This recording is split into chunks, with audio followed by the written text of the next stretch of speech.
शिक्षक आपल्याला ज्ञान देण्याचं काम करतात, त्याच्यामुळं ते सुज्ञ आहात, ते त्यांचं मत स्वतः तयार करतात आणि निश्चितपणाने त्यांच्या लक्षात आलेलं आहे की गेले काही वर्षांमध्ये मी जे काही प्रश्न हाती घेतले ते तडीच नेले होते.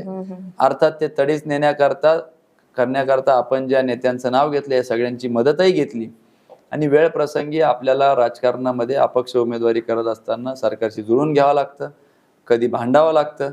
परंतु मराठीत म्हण आहे, देव कोणताही असो गुण आल्याशी मतलब.